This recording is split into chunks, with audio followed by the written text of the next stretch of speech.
$18,000 to basically go through just getting yelled at, made to do physically demanding, but also physically humiliating things. I think women that want to stay home and have kids and be a mom is great and fine, and who cares, right? Like, love that for you. I certainly have my bones to pick with him, but he is not the Andrew Tate that I expected him to be. To say that our role in life is to be mothers and wives is so unimaginative.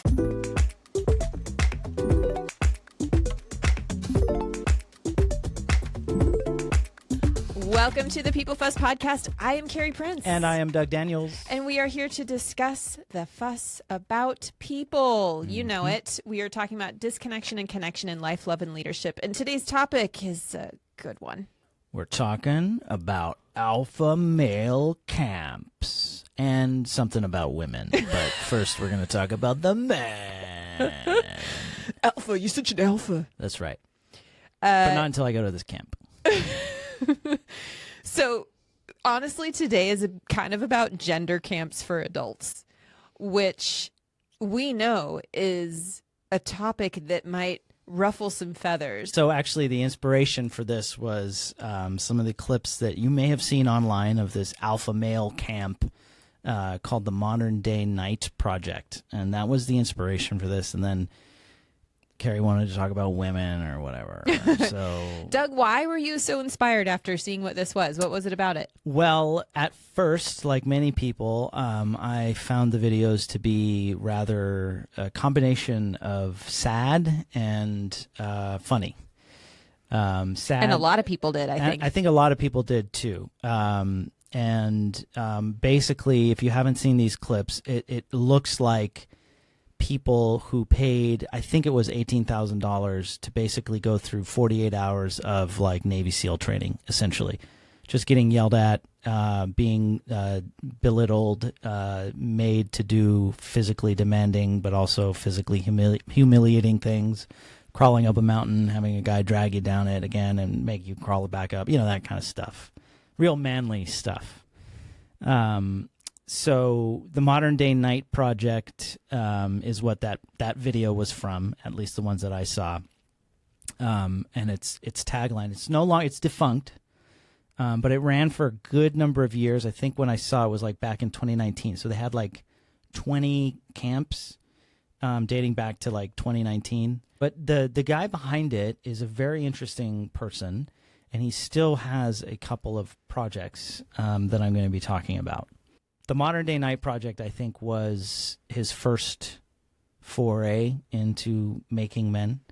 The motto or one of the slogans I found on the site was, "Your family deserves the best version of you as a leader, husband, and father." The guy who ran it and who still runs some other programs is called Bedros Julian, and he co-founded it with a guy named Steve Eckert.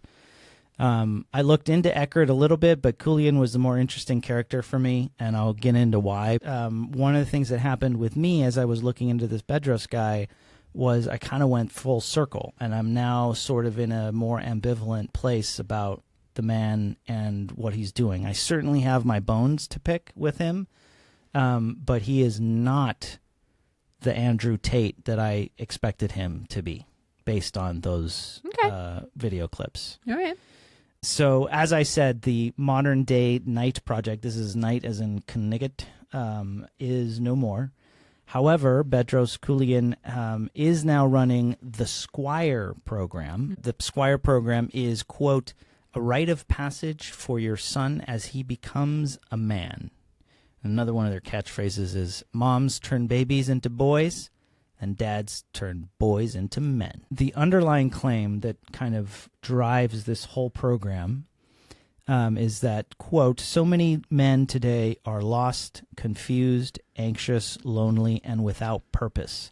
That's why for centuries, tribes and nations have had a rite of passage ritual for their boys as they come of age to become a man." Can I ask you, do you agree with that? I think what he is saying is that there is this majority of men that would fall into this category of wanting to be a traditional masculine man sort of thing.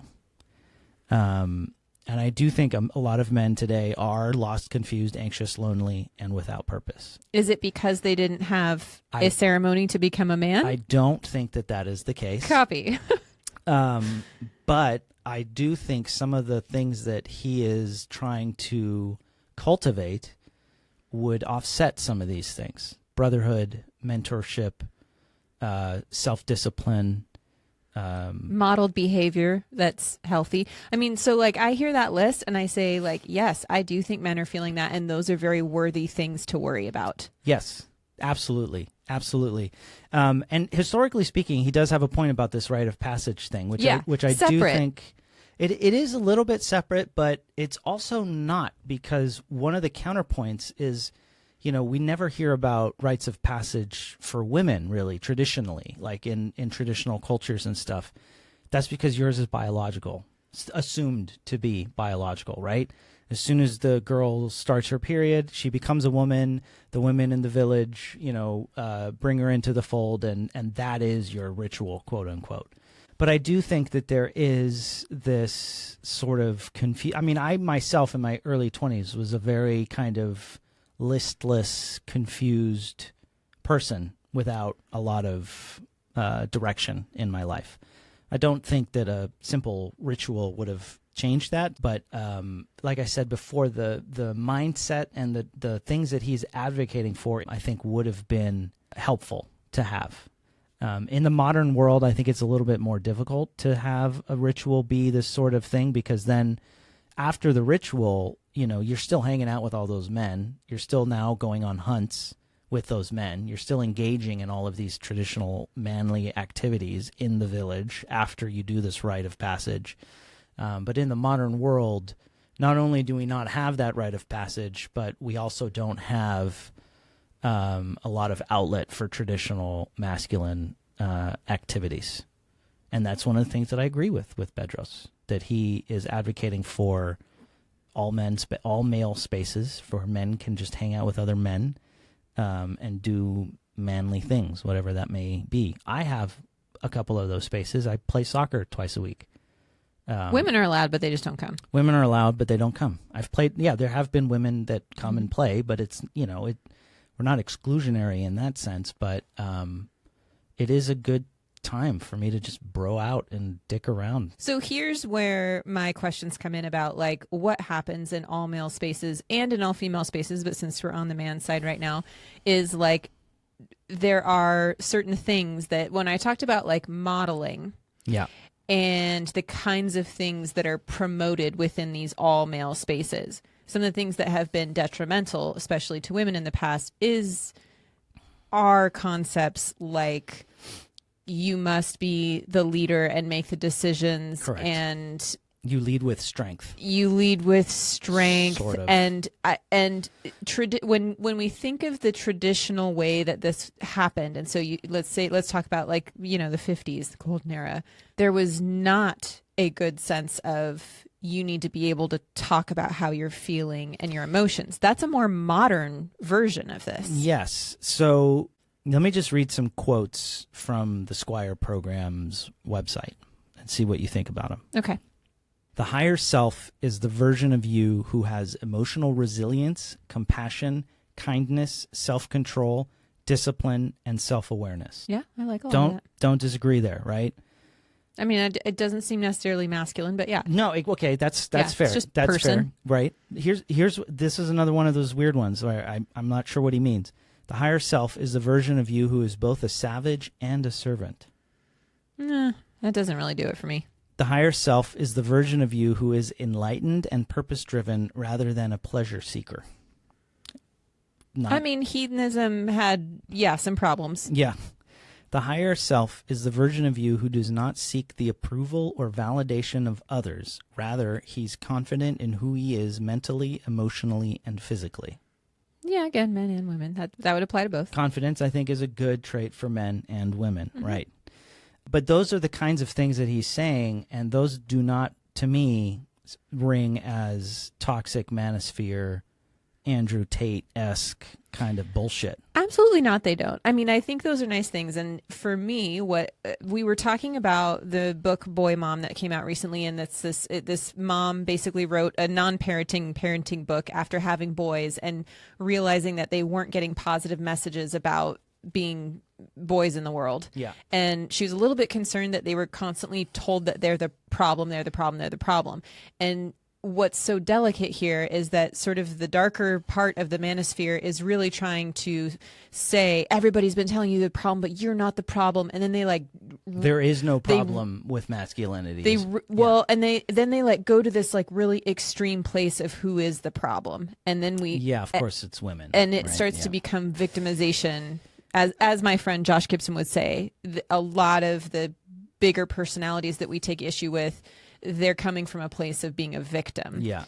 And that doesn't mean that we still can't look at men and boys and say, we want to make sure that you develop confidence and that you feel you have a place in the world and can be kind and empathetic and not seen as not masculine or whatever the fear is there. Yeah, and he's Bedros Julian is also very much against this victim mentality, but he does have a lot of bones to pick with modern society and the way that boys are being raised. And I to a certain extent, I agree with him, especially when hearing you talk about the Boy Mom author, because it is, I think, a general truth that we talk a lot about toxic masculinity, but that's it. The conversation stops there, right? We are not talking about healthy masculinity. And that's as soon as I read him or heard him, I can't remember if it was one of his YouTube videos or on a website where I saw him use the phrase healthy masculinity, that's when I really started to take him seriously. Because somebody that can actually use that phrase unironically, I think understands that other half of that problem. Like, he and I might disagree about what toxic masculinity is or what the traits of healthy masculinity is. Like, we won't see eye to eye on everything, but just the fact that he's willing to use that phrase and acknowledge, like, yes, there is toxicity, but there is also healthy masculinity. Actually, that reminds me, one of the weird things that he's said that I disagree with is that he believes that toxicity is only in modern culture is only associated with men, which he sees as a problem. Now, I there's a distinction there, right? I'm saying that when we talk about men, we're usually only talking about toxic masculinity, which is different than saying whenever we talk about toxicity, we're talking about masculinity. That I don't think is true. I think when men and women get enough flack in the cultural conversation. Some of the traits of masculinity that he talks about on his Squire program: ambition, drive, aggression, and leadership. So here's some really interesting contradictions, because he's in the first thing where he says higher self is a version of you who has emotional resilience, compassion, kindness, self-control, discipline, and self-awareness. How does aggression fit into any of that? I don't know. See, that feels like a marketing thing or something. Like, that feels like the dad who wants to send his son because he thinks his son is wimpy or something. Okay, so one of the things you asked me is what I think about these things, and I think by and large these kinds of programs can be healthy because it's father and son. It's meant to foster a good relationship there as well. But my concern is that this feels a lot like gay conversion camp. Yeah, I think the parallels there are which is bright and beaming in my face. Right. But having said that, we're also not, the proverbial we in society tend not to acknowledge that this kind of masculinity is a natural form, not the aggression and violent per se, but there is this ambitious, physically active, sort of not aggressive but like macho man. What I want to know from you is how do you think your perspective on masculinity has changed since you were a kid? So what shaped you as a kid? How did you view masculinity as a kid? And then how do you think that's different now? And who do you think you drew your information from? Jesus. Not Jesus. So I have long hair. You know, the Jesus that we grew up with in Bible stories, he absolutely, I think, is supposed to encapsulate the compassion, kindness, yes, self-control. Yeah, absolutely. Yes, all those things. Absolutely. Do you? But seriously though, do you think Jesus as a figure, since you grew up in a religious household, do you think Jesus influenced your idea of masculinity? He must have, and at least in a subconscious sense, for sure. I mean, the whole Christian thing of like Father, Son, Holy Spirit, and like God is supposed to be a very father-like figure, and well, and the whole man is head of the household, like Jesus is head of the church. So if Jesus is this kind, compassionate, blah blah blah, then the head of the household needs to be these things as well, kind of thing, I guess. And a lot of the imagery that we have is so interesting because when you think of Jesus, you don't think of Jesus like all buffed out. You think of him emaciated on a cross. Well, I mean, he's pretty jacked on a lot of those sculptures. I mean, he definitely has some washboard abs. No, he looks emaciated to me. He doesn't look like a bodybuilder, is my point, which is like what a lot of these masculine camps is like, all this like rugged stuff. That was not Jesus's jam. No. No, I definitely agree with that, but I do think it is healthy to advocate for physical fitness and physical activity.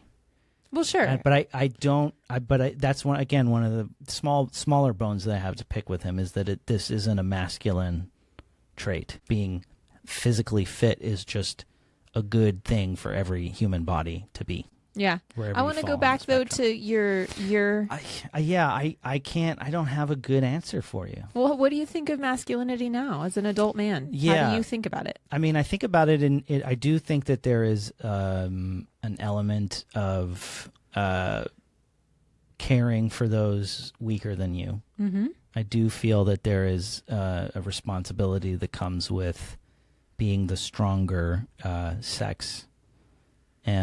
So there is this sort That's a nice way to frame it, a responsibility. Yeah. Not just to protect, but also to withhold and to be, as Bedros says, have self-awareness, discipline, self-control. I can't believe you didn't mention hunting. Hunting. Well, I'm kind of getting to that. I mean, I don't like hunting. I don't enjoy killing animals, but in the sense that it's going out there and doing a physically challenging thing. And again, you know, hunting with a compound bow and going after an elk or a deer, no. This is like our ancestors hunted mammoth. Like that is and fished. I mean, and fish. Come on, fishing is not that intense. You cast a net. I'm hunting a mammoth. But my point is that like when people think of hunting as this masculine thing, I think it's calling back to this type of hunting that we don't do anymore. Even the big game hunters in Africa, they're using high-powered rifles. Like,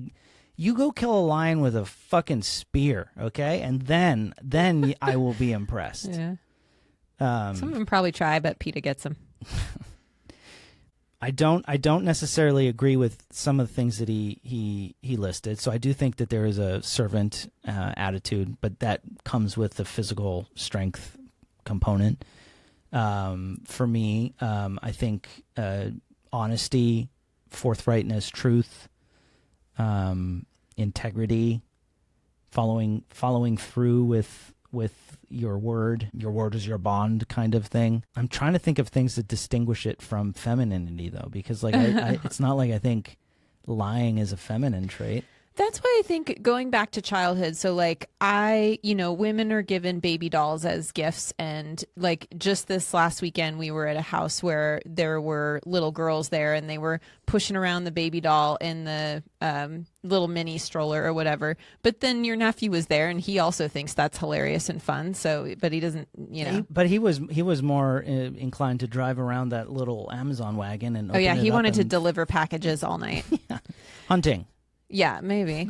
So did the girls, though. That's the funny thing. Yeah. But we are told, what I'm getting at is when we're young, like reading all of these fairy tales from when I was young and reading, and every single one is damsel in distress and she's the most beautiful woman in the world, and every the man single or prince story needs to have her. Yeah, so I think there's a lot of conditioning, both in stories and in whatever environment. So both of us had school environments, church environments, home environments. And then there's all the stories that we watch, read, are told, surrounded by. And then there's our friends. So I was curious if you could pinpoint like where you feel like your notions of being a guy as you grew up came from. I had an idea that men were part of the stories that were being told to me, but for some reason, since I was quite young, I think I really gravitated towards stories that wasn't the case. So like one of my favorite childhood books was The Paper Bag Princess, which we gave to one of your cousins kind of recently with one of their kids. And it's the story of a princess who saves Prince Ronald, and then he's ungrateful in the end because she's dirty, and she's like, "Well, screw you," and she like dances off into the sunset. Oh, yeah, and that resonated way more than a lot of normal stuff. It's not that I didn't see stories about that really made me think I had to be the most beautiful woman in the world to be desired and watched. I think those stories are just too powerful to ignore when you're a young woman growing up in the 80s and 90s. But the story I gravitated towards, like, well, where are women the sort of the heroes? And there were plenty of male stories like that. They were just separate. So it's interesting that, like, when you think about what taught you about masculinity when you were young, you don't think about like, well, I read fairy tales and it told me I needed to save damsels in distress. Women are reading that. Yeah. Ingesting that, thinking, well, my prince is going to come save me when I'm the most beautiful woman in the world, and he recognizes that or whatever. Just the idea that we're being fed slightly different stories a little bit is weird to me. Yeah, and we did talk a little bit about Redwall, and I it does seem to like that would fit that, Martin the Warrior, the main character of the first book in the series, saved a female character at some point, rescued her. We always need rescuing. Yeah. Help. But you did say something that I kind of jogged my memory, I guess. My brother had a Bible study group of friends that were really tight, and he's still friends with a lot of them today, and so am I. You've met them, some of them. And I think through them, I had some pretty positive male role models. They were older than me by a couple years, but that's a lot when you're in high school. So, I don't know. Shout out to those guys. That's a good shout out. Yeah. Yeah. The men in my life, for the most part, in my family, I should say, like my uncles, for the most part, are stand-up guys. And something powerful was a divorce and then watching your mom become head of household. Yeah. I think that kind of also helped deconstruct this, illusion of what a man is and what a man does and what a man is supposed to be and all of those things. Should we talk a little bit about healthy masculinity? Yeah, I think that's a great transition. Because Bedros, going back to my friend, my bestie, Bedros Julian, had a YouTube video, and he talks a little bit about healthy masculinity and how to achieve it in 10 steps. First, step 1 is distinguish toxic behavior from masculine virtues. Virtues are courage, ambition, aggression, and leadership. Aggression, I think I know what he's talking about, but I don't necessarily agree that is... I wouldn't frame it like that. I'm not quite sure how I would frame it, because aggression to me has connotations of mindless sort of anger and reactionary sort of vibe to it. I think responsibility, the way you framed it earlier, is I hate that word aggression. Yeah, no, but that's where the self-control comes in. That's what the virtue is having that testosterone fueled whatever the fuck it is, aggression, let's say, but being able to control it and channel it to on the soccer field or whatever. I always respect the guys that go super hard on the field. As soon as they commit a foul or somebody gets hurt or whatever, they stop, they apologize, they can immediately bring themselves out of that sort of mode. And that's what I respect. I respect both of those things. I respect the hustle, but then I also respect, like, hey, this is Sunday league or whatever. This is not that big a deal. I don't actually want to hurt anyone. Aggression to me is I do want to hurt somebody, Number 2, step number 2, find strong male role models. Men who model, quote, integrity, responsibility, emotional discipline, and fitness. He thinks that these are factory installed in us, quote, factory installed when we're young. But then, and here's the interesting thing, quote, television, church, the school system, big media extract these virtues out of us, or at least attempt to.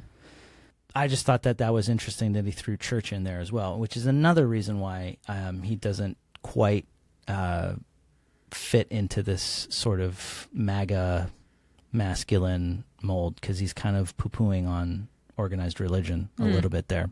Okay. Physical challenges and discipline. Get boys into martial arts, weightlifting, any discipline that teaches pain, perseverance, and self-mastery. Again, not necessarily bad, but it is gay conversion camp adjacent for me. That just feels very particular to the type. Like, that worked for me. I mean, studying ballet was exactly that, right? Like, this is, again, one of those things where in my mind I'm like, yeah, well, that's me. Like, according to all this, I'm a man. I guess I'm gay, fellas. Burr, burr, burr. Dun, da, da, you learn. The more you know. I'll just run through these quickly. Teach responsibility early, brotherhood and male bonding. Here's another great one, which is, again, my respect for this guy went up. Says number 6 is limit dopamine traps. And he calls dopamine traps porn, social media, and food, as in like fast food and instant delivery, sort of Postmates, Uber Eats, that sort of thing. Certainly don't disagree with that, right? Like those things, porn and social media, are really doing a number on young men and boys. I agree with that. They're just dangerous, I think. Not just for boys, but for men in general as well.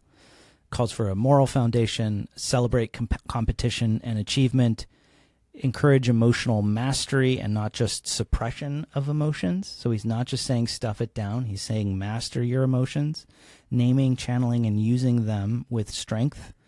But his only example of positive channeling, of emotions is through physical activity or exercise, which I think is one of the most common ways to do it, but isn't necessarily for everyone. And then number 10, give vision and direction. But to go to something like this and saying, we're going to teach you these values, is a little bit antithetical to, I think, how true change actually works if someone needs to connect to themselves in a deeper way. I have a coaching friend, Phil Kornichuk. He does these leadership experiences. They are not exclusive to men. People go, and what they do is like they go through these really cool experiences where he's basically saying, like, we're going to do this exercise in the water, I don't know, let's say with kayaks, and what you're learning is to go with the flow and to whatever. And the lessons that people are learning, which are also physical in nature, he's not saying, by doing this, you're going to feel stronger and then feel like a man. And that it's about leadership, really. It's not about masculinity. But, you know, he's former special forces. And I think many people would see him as an extraordinary example of a good mentor and like male sort of figure that you were talking about as like, you should have one of these in your life. I think he is that for many people. He's like a wonderful family man and an exceptional coach. And then he does these nature experiences that are really physical. They're not about getting buff or like being physically fit. They're about using the lessons of nature to teach you about yourself.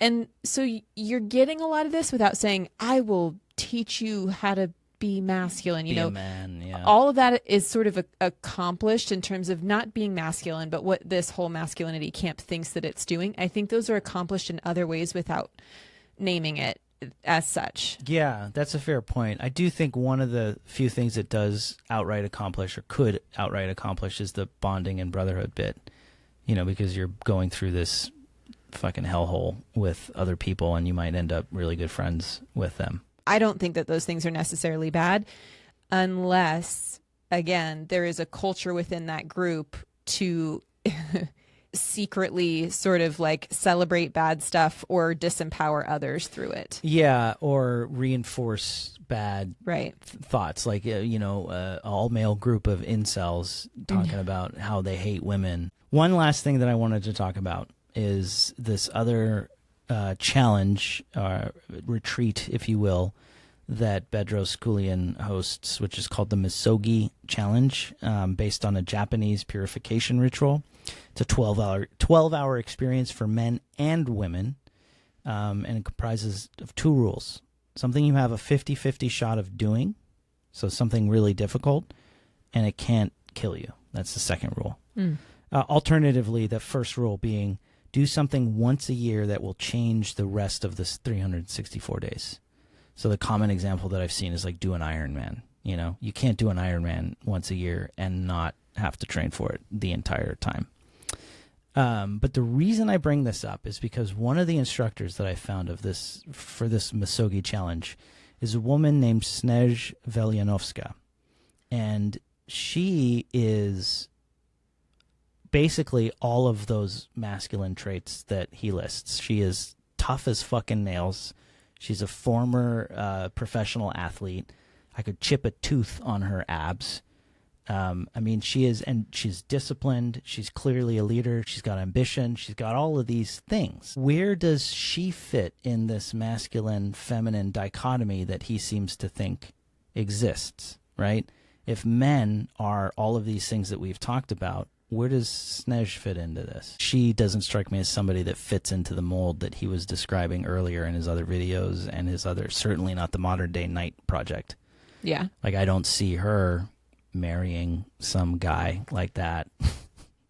You know what I mean? Like, she's not a trad wife. For sure. But there's another element to this, which is that he's marketing a product. Right. Right. So there's something to be said for people that are just trying to make money with things that they think will be popular, that they might be good at leading. I think he would be well served to sort of put more information on his website that makes it clear that he is not part of the manosphere. That he does, because I think I saw a clip if that's of true. him, if that's true. I did see a clip of him on a different podcast where he says something like, you know, men, you don't own your wives. You do not own your wives, he said. You know, you do need to treat them as an equal and do all these things, blah, blah, blah. So, like I said, most of what I've found about this guy, with some bones to pick, I agree and I respect. You got to think, if you're in that world, you're also attracting people that are more extreme than you. And so it might push you, especially if you feel you're actually more center, but you have this idea, again, of what, quote, healthy masculinity is. You're going to attract, if you have a masculinity camp, you're going to attract some extreme examples, especially if it's father-son. You're going to get those fathers that are trying to, you know, basically convert their sons to a more tough guy. Yeah. Which is unfortunate, because I do think that I think he's got a pretty decent following. He could, you know, actually be a powerful force for good in bringing the conversation back to what is healthy masculinity and how do we encourage it, how do we foster it, how do we nurture it in boys that, you know, want to be men. Carrie Prince. Yes. Tell me about women. I'm sick and tired of talking about men. God, it's like all of human history. We've been talking about men. Oh, by the way, men. This is it. This is the answer you're looking for right here. Real men love cats. Real men meow, love meow. cats. That's Meow, it. meow, meow. Question answered. You can stop. Oh my watching. gosh, our cat just meowed. I swear to God. Okay, well, that's the sound effect, which is very cute. Is that his actual meow? No, I haven't been able to get it I yet. need to record it. I know, I but need to. Yoshi's legit meowing as soon as he knew. He answered. He knew. He answered the call. So what I wanted to kind of focus on is the very paradoxical Young Women's Leadership Summit. This is sponsored by Turning Point USA, which is Charlie Kirk's thing. Otherwise known as Toilet Paper USA. And I think this last year, you know, there were pieces written about it, and it's one of the largest conferences for conservative women to go to. And it's called a leadership summit. And all the women were speakers except for Charlie. And it sounded to me, after reading a lot of things about women that went that were into it, women that went that weren't into it, and then journalists that wrote about it as an experience. So this all is the same funnel as like the trad wives movement, which I don't necessarily demonize. I think women that want to stay home and have kids and be a mom is great and fine, and who cares, right? Like, love that for you. We'll get into economics of that in a second. But then there's a really big part of this that sort of mirrors something that's been going on a long time. So back in the 70s, they were trying to pass the Equal Rights Amendment, and Phyllis Schlafly, who was a lawyer, very well educated, very smart, very high powered, and a leader in her own right, even though she would say things like, oh, I don't travel if my husband thinks I'm away too long, or whatever. She ran for office. She was a consultant and a writer in all these big ways. But she spearheaded the anti-feminist movement. She spearheaded getting enough states to not ratify the Equal Rights Amendment in the 80s. So it did pass, and then it wasn't ratified by the states because of her and her movement. She was such a force during that time, and she really, really cared deeply about like preserving the woman as a wife and mother, and that was the position in the world that women should strive for, but except for her, but also be protected and comforted in. And that part of it, I totally fucking get. I do think that moms need to be protected and comforted. I do think we should be giving people more childcare and more money. I do think that people that are having babies need more support. Hot damn, I believe that. Yeah. Like we don't have kids right now, but I see all my friends that have kids, and like most of them are working. All of them are working? No, one of them isn't. But most of them are working either half, more than half, or just part-time or whatever. And the struggle is real, right? Like this idea of having it all, and the lean in movement, Sheryl Sandberg and all that.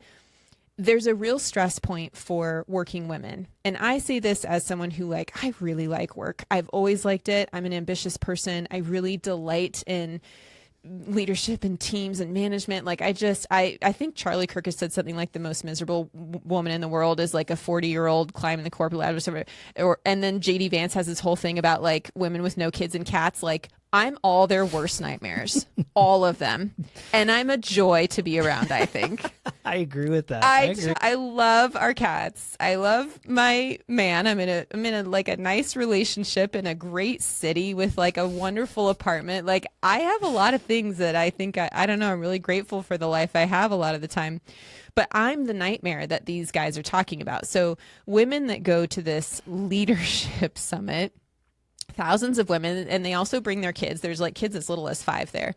Well, they better have a daycare at this fucking place. I don't think Jesus. So. I don't know. They don't have free daycare? I don't know. I didn't actually look into it that deeply. I think they like bring them everywhere so they can hear it all. So some of the women are there like talking about it sounds to me like some of them are talking about true leadership stuff, but at the end of the day, the messages that the women are hearing over and over again is like, break up with your socialist boyfriend, and and that feminism is bad and all this stuff, as if feminism is only about man hating, which both of us are proud feminists, meaning that we believe that women and men should be equal in their rights in the world. And that's really what it is. It's not about man hating. Gosh dang it. I hope not, because I love a lot of men in my life.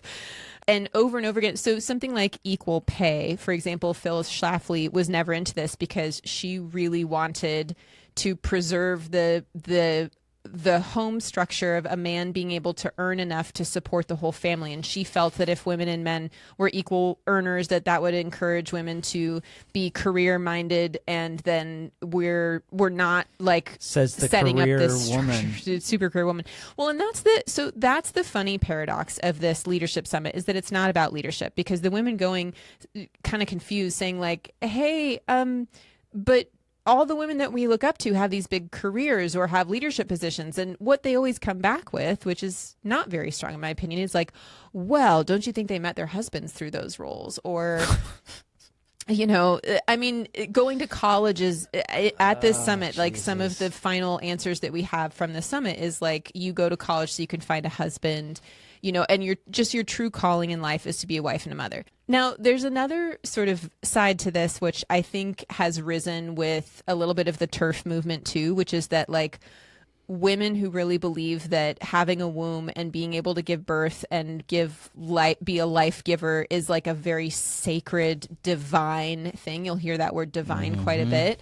They feel that that's being taken from women and that women are being erased and disappeared. Even the stuff about like there's new China's developing a sort of a new robot womb to try and, it's like an incubator really, which we already have, but it's like a robot incubator that's supposed to try and like mimic placenta and all that. People are freaking out thinking women are going to be erased, and really it's this sort of like more conspiratorial way to erase women.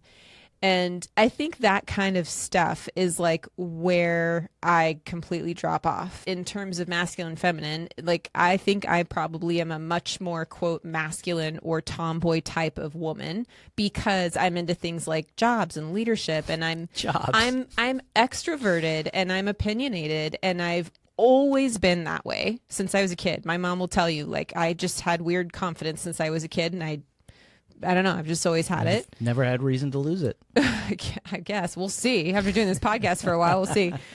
But I also really enjoy dressing up and dancing and makeup and, you know, all these other feminine things. I just enjoyed the whole spectrum of things.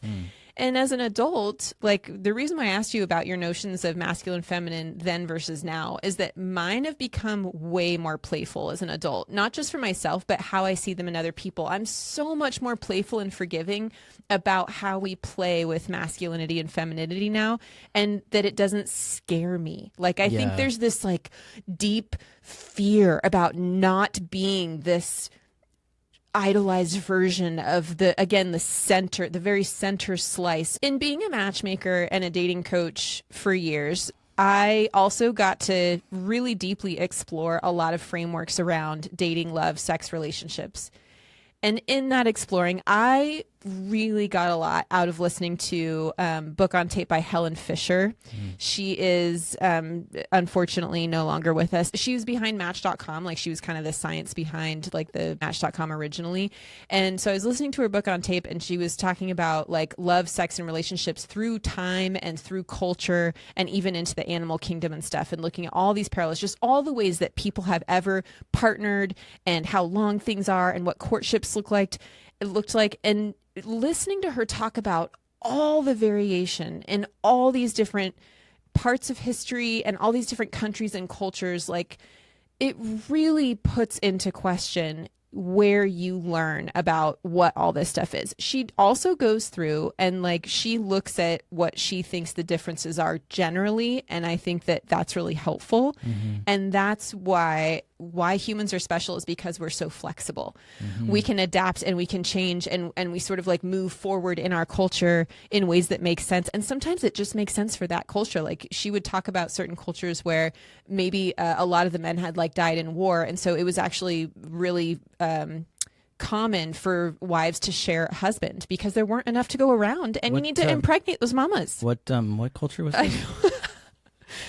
But we do things based on need. We do things based on how cultures evolve over time, and things change. So this idea that we're trying to like continually teach the same type of femininity and masculinity that whatever the 1950s was, which isn't a great idea. I mean, there's a lot going on. A lot of problems with the 50s. A lot of problems. I think it's way more fun and flexible than that now. And I'm really happy to see that, because I think it relieves people of that fear, like, I'm not normal. Yeah. Like, there's I for some reason, when you think of courtship rituals, when you say something like that, I think of David Attenborough and like his Life series.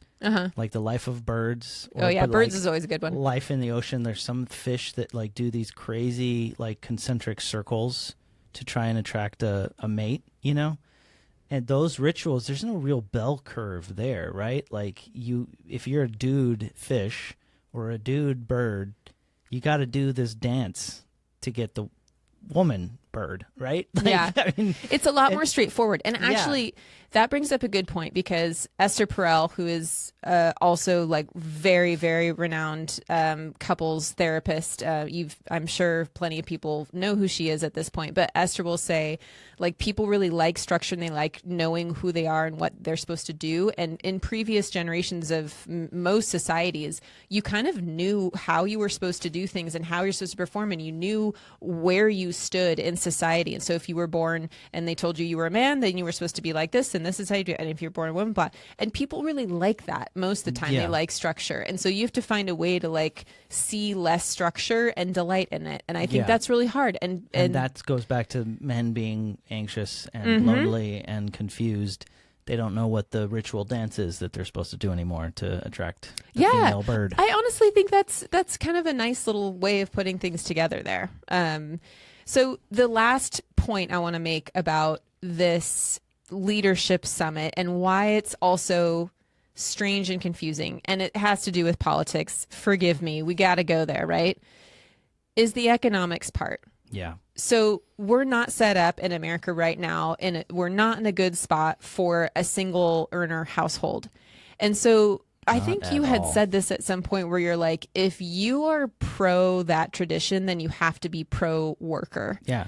If you're pro trad wife, you have to be pro worker because that is what happened in the 50s. Yeah. And things have gotten so expensive. And in order to have, I think the latest numbers for how much you have to make to have a kid, like how much extra, it's somewhere between $24,000 and $36,000 extra you need in order to have a kid. So, you know, in California, and just one kid. I think that was just one kid. Yeah. The second one's probably cheaper, but there are some communities who can knock that down if there's more childcare sort of in place. Sure. And then, of course, you see hyper-religious communities, and especially like Latino communities. They do a little bit of a better job about like shared resources and things like that.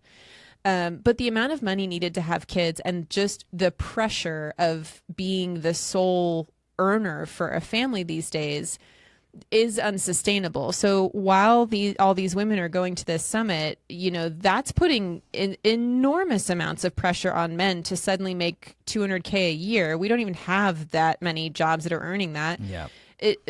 The economics of it is just not viable right now. And the thing is like they're not the same people who are supporting these policies, or I should say supporting these cultural ideas of more traditional masculine, feminine things. They're not also like moving forward with policies that would actually support that, which is like childcare and supporting workers and things like that. So there's this disconnect. Yeah, the pro-life movement is also not supportive of childcare and family maternity leave and paternity leave and all of that stuff. So. Yeah. So there's a disconnect there too, because it's like, okay, well then how are you going to, you know, tell these families to like make this work? Stay at home and starve, moms. Yeah. Like, what? That pressure's intense. Yeah. And, you know, from my personal perspective, again, I go crazy when I don't have projects to do and things to like, I enjoy working towards something in the work world. I find that very exciting and fun. And I've tried to even like work from home full time and been miserable. I like being out in the world.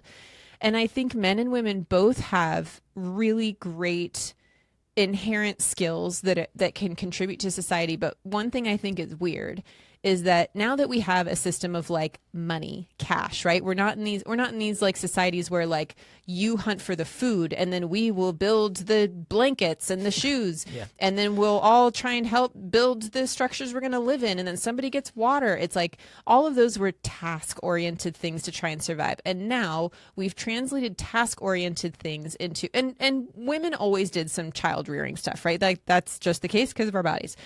And now we've got this task-oriented stuff that it's funneled into like careers.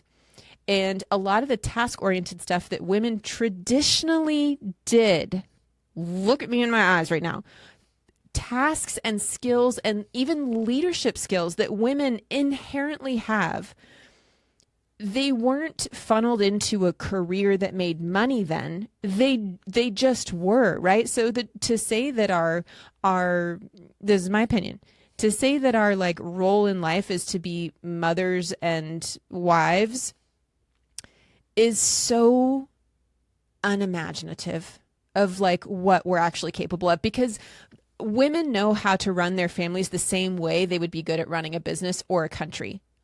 You know what I mean?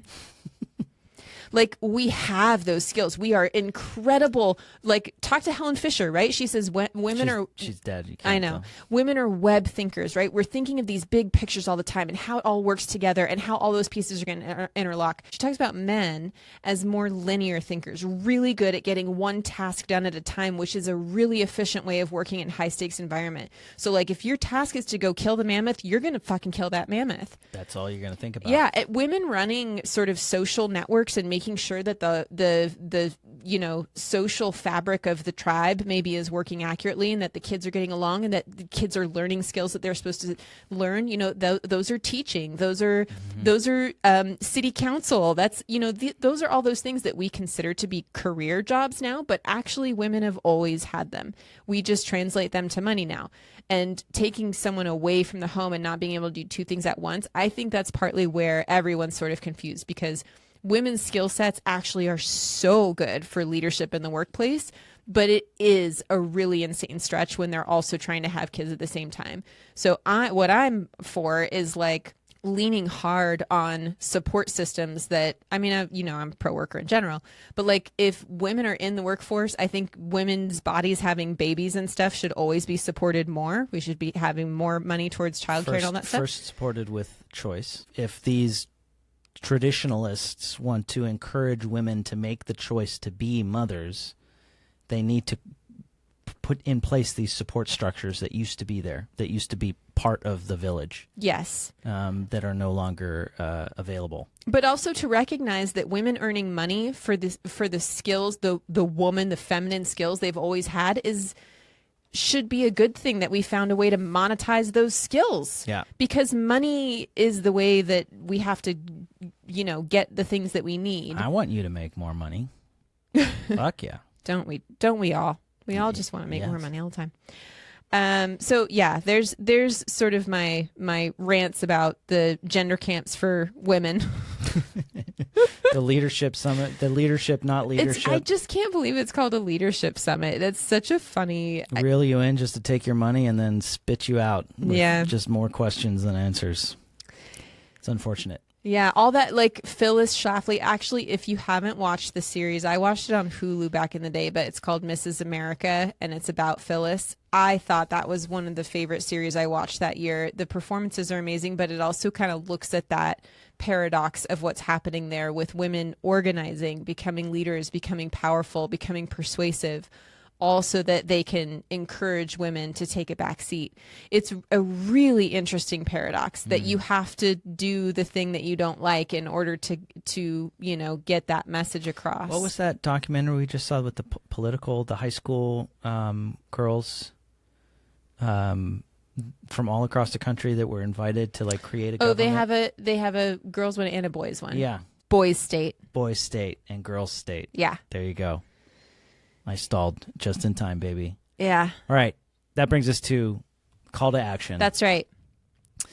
The call to action today is for us to think about these bell curves, masculine and feminine bell curves. And we'll put a little image graph on your screen right now. Exactly. Overlapping bell curves. Mm-hmm. And the call to action is just really see what the bell curves are and think about where you fit on it, and think about your friends and your family and where they fit into the bell curve. And you're talking about masculine and feminine bell curve. Correct. Yeah. So who in your life do you think is more extreme and masculine as you understand it? And then who's on the feminine side and who's in the middle? And just recognizing traits from everyone and everything, I think, because again, I think what we talked about of feminine and masculine traits are very much overlapping. But totally. Yeah, I think looking at the bell curves would be helpful. So with that, thank you so much for listening. People Fuss is a tight-knit production, and this episode was developed and produced by yours truly, Carrie Prince and Doug Daniels. That's right. Editing and mixing is by Mary Wen, and our theme song is Human Colors by Delicate Beats. I do want to say we really appreciate you listening to the show, and if you can please subscribe on YouTube, that would help us out a lot. Big time. We are starting a Patreon in the next few months. It's up there right now. If you like what you hear, if you think this kind of stuff should be circulated more and talked about more, and you want to share it with your cool nerdy friends, hit the subscribe button and then take a look at our Patreon and see how you can support us going moving forward. We also are on, of course, Instagram and Facebook and all that jazz, but YouTube is really where we're getting hot right now. Hell yeah, baby. Yeah, hit that subscribe button. And the bell. We talked about Yoshi earlier, and we just wanted to end with a fun fact about Yoshi. Yoshi is our male cat, and he doesn't have a penis anymore. Nope, no more penis. All right, bye, everyone. Bye.